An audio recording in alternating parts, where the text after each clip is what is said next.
Don't mew at me. I just fed you. Your mom. Alright, guys, so I'm going to be doing series or episodes, whatever you want to call it, on preparation for K-swap into EF. And I'm eating a pineapple right now. So, to the best of my knowledge, I am going to do, again, episodes of the things you will need to do to put a K-swap in your car. And in this episode, I am going to start doing the cutting of the stock mount and prepping for the right side mount to the frame rail. And I'm also going to be doing the notching of the subframe for the header and the transmission. Really don't want to do it because that's a right-hand drive subframe, but I have no choice. So I am going to be explaining the things that you're going to have to do as I go, so that way give a better, thorough explanation, as well as videos of me doing it, so that way it would pre-answer some questions if you guys ever had any for doing a K-swap in a wagon. So first, you're going to have to knock off the transmission bracket on the right side frame rail, because the new one for the K series is going to sit here.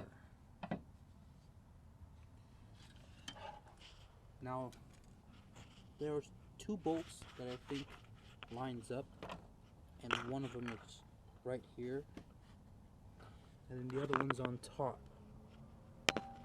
Well, it doesn't really quite line up, but I've already marked the spot welds where you're going to have to drill through. There are 2, 4, 6, 8, 10, and 12. 12 spot welds you got to drill through to remove the ear off the rail. And I normally use a 332 bits, but since I've broken them all, I'm just going to use a 564, because the smaller it is, the faster it drills through. And then I'm going to chase it with the Harbor Freight spot weld drill bit, and the pre-drilling with this is to guide this needle so it doesn't go all over the place and scratch up more paint than I intend to. So we're going to do that and get this ear off. So I'm using a small drill bit to pre-make the holes here, and you know, the ones on the top right is a pain in the ass. 12 spot weld drills. This was harder than I thought. I was trying to salvage this mount, but apparently it took a lot more effort than I thought to remove it. Reason being is right here it's hard to get a drill bit in there to get these two out, but I managed to get the other ones. A little bit of hammer and chisel and twisting, and it broke off.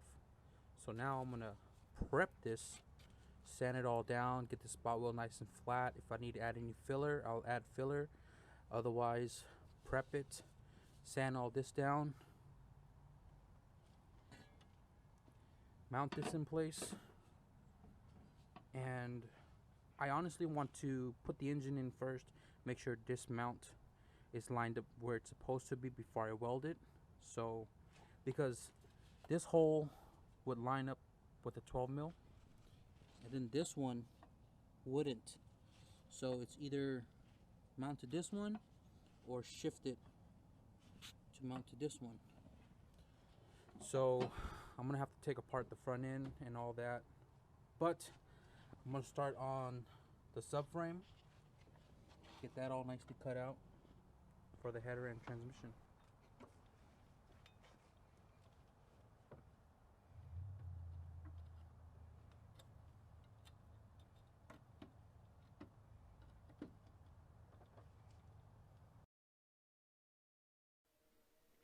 I was using a cutoff disc to remove some of the metal of the bracket that was still attached to the frame rail, so that way I wouldn't have to put too much effort to use a flap disc to flatten it out. Then I swapped to a flap disc and then pretty much grinded it out the pieces of metal flat.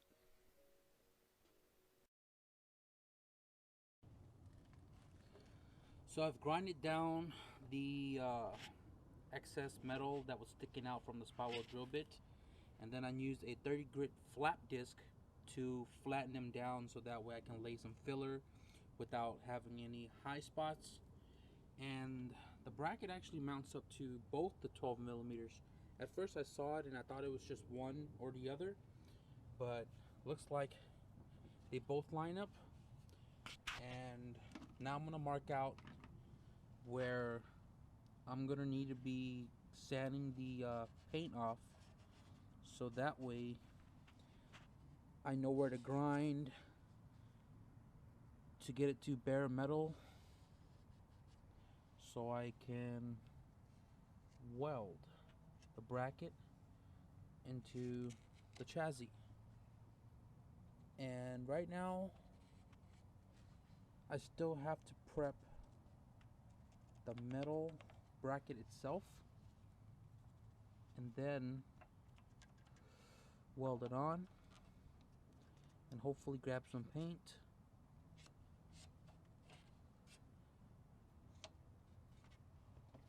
and paint it.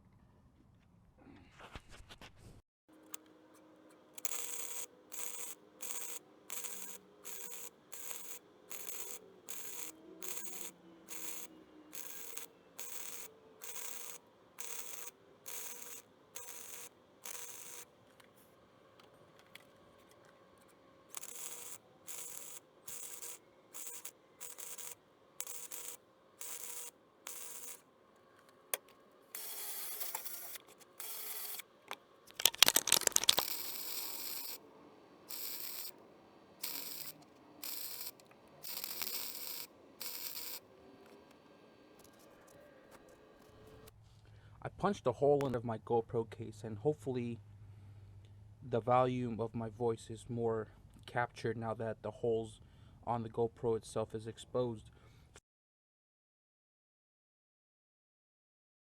So last night I ran out of welding wire, and I don't think I'm going to be welding the edges because it's pretty much secured right here in the middle and all the holes are welded shut. I ran out of welding wire here, and kind of don't want to show my flux core welding herpes exposed here, so I'm going to sand these flat, grind it flat, and then I'm going to put body filler in there, fill these up. I'm not worried about this one. And then I'm going to fill these guys up, make it all nice and clean, prep, and I'm going to sand the whole rail to be painted, hopefully next week. So right now I am going to put on the back bracket, and since this came out of the other car and it was positioned perfectly in the other car, I'm going to go based off the same indentation of the old bolts. So the Hasport has 4, uses all 4, but what I noticed after I bolted this down,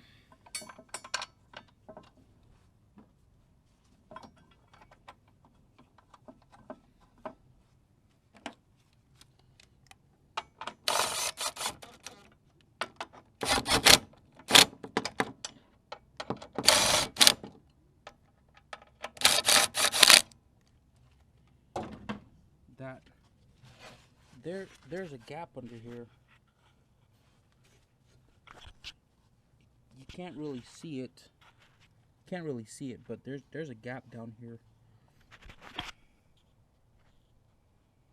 And what I plan to do is, there's a 10 millimeter screw that sits right here, and I'm gonna drill a hole so I can put a 10 mil down with a washer on the bottom, so that way it kind of supports this part that's free floating. So right now I'm gonna mark it so I can cut it nice and flat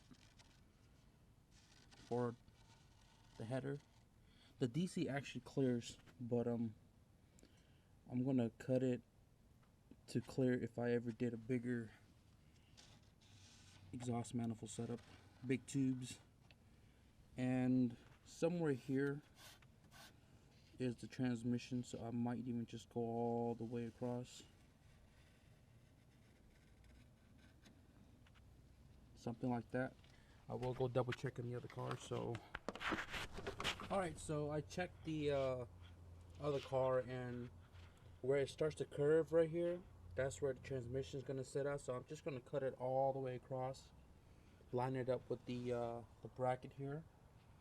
And when you're cutting, make sure you wear safety goggles, some earmuffs. I was being an idiot right here.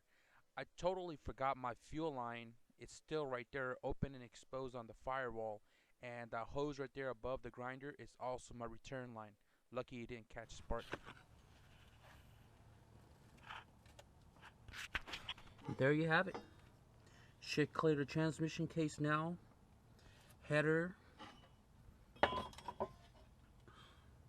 Now I'm gonna make that. You can see it already. You see how it's tipping down like that? It's because there's a gap in the middle. So now I gotta figure out where that 10mm bolt is at on here. Then I'm gonna drill the hole, stick a washer in between, bolt it down, and that should be secured.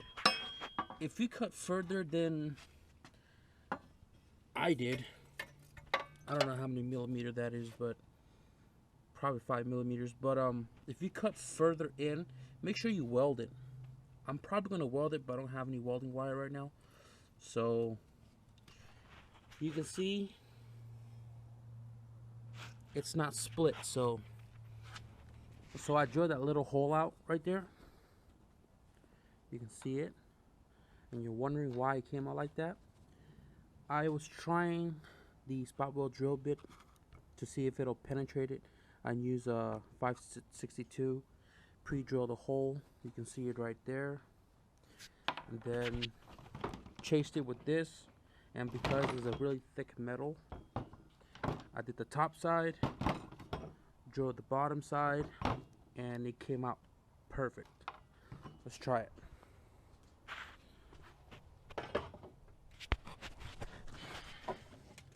So if I lined up the 4 bolts, 1, 2, 3, 4, you can see this lines up perfectly with the 10mm.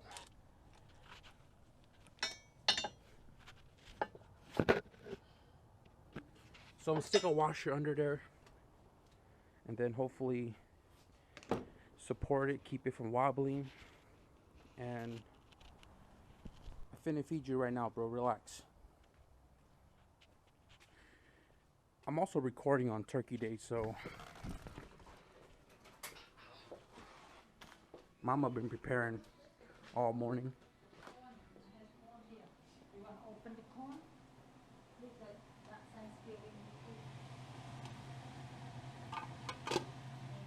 She said put Thanksgiving on YouTube, so Thanksgiving YouTube with turkey. And I had a corn for the corn too. ang the corn too. And the corn for Thanksgiving. Ang means what? And mean grill corn. Grill. Grill outside.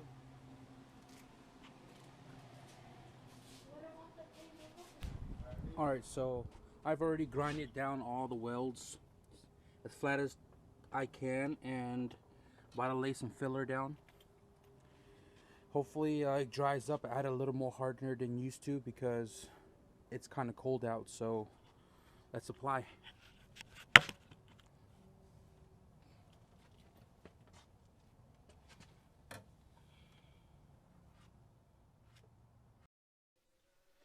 It was about midday on Turkey Day, and it was still pretty cold out, so even with a little bit more hardener than usual, it still took a while to dry. So I'm probably gonna have to sand it another day and then prep it for paint. Alright, so pretty much the prop valve is going to be in the way of the valve cover, and what you have to do for the EF and the DA guys, you're going to have to remove the two 10mm screws and move it over slowly. Right now I'm not worried about this part, but you normally would move it slowly, mount it onto the firewall, so that way you'd have room for the valve cover of the K series right here. For my car,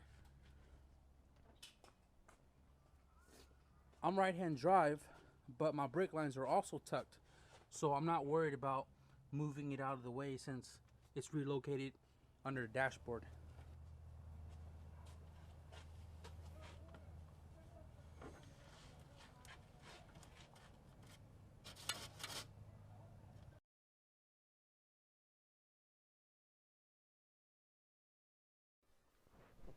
Here I was sanding the filler down with 100 grit sandpaper.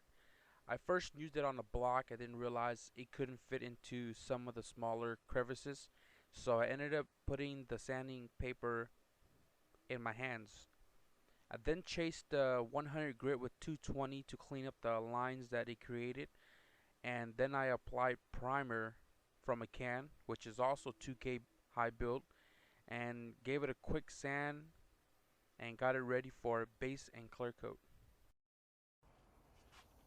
It is kind of late to shoot right now, but fuck it.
I'm just spray bombing the shit out of it.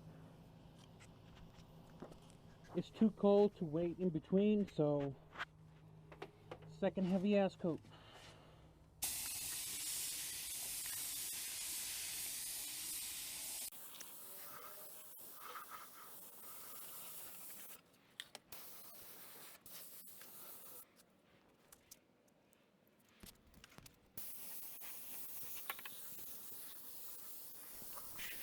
So I have the rails nicely dried up right now, and this is just sitting here in front of my driveway.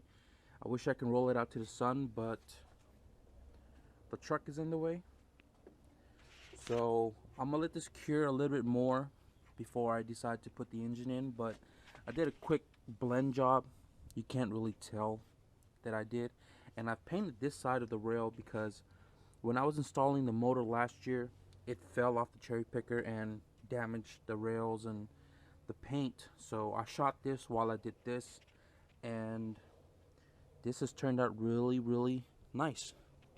So a quick recap on what you have to do to prep your bay for a K series is, for one, you got to knock off the old transmission mount that sat on the rail, and then install your bracket, whether you're using Hasport or Innovative, or I don't know how Innovative sits, but I'm using Hasport.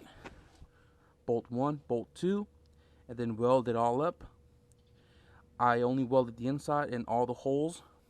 Once that is all finished, you can either clean it, you can ghetto it by leaving it, whatever. I decided to fill up the old holes, sand it all down, and did a quick blend job. You can't really tell, but turned out really well for me. And the mount here, I did the washer trick underneath to support this section. And then you got to cut your subframe to clear the header if you're running big tubes or 4-1s, and the transmission side. Most people don't do that, but I would ensure clearance. Closing this episode with a quick preview of the Baja Wagon. Now, the Baja Wagon came about because the back is not flat like a regular truck. It's curved back like a Baja Subaru, except a 2-door, and it has a short bed. But this is a car that I am building on the side when I'm waiting for parts or I just have nothing to do. So my original intention was to throw away the car, but I had the idea to build a truck out of it. So I went ahead and started chopping things apart on the car, and it started looking good. And I saw the potential in it, so now I'm going to keep it and continue forth with building it.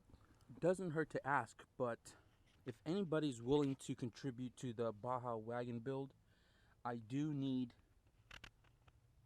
pedal assembly. I need the front half of an RT 4-wheel drive wagon Firewall harness. It is a 4-wheel drive. I don't have the rear axles, and my plan is to build a rear-wheel drive Baja Wagon. Single cam, I need a transmission, front bumper. If you guys have any of those parts lying around and you're willing to contribute this to the build, on your will to give them to me, my email will be right here. Email me, we can talk about it. And if you do contribute to the build and the build gets finished maybe next year, planning to put everybody's name on the back window to let people know who's helped me along the way.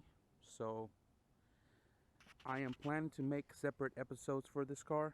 I've already done a lot of pre-recordings, but not gonna release them anytime yet until that car is done. So be sure to like, subscribe, and enjoy.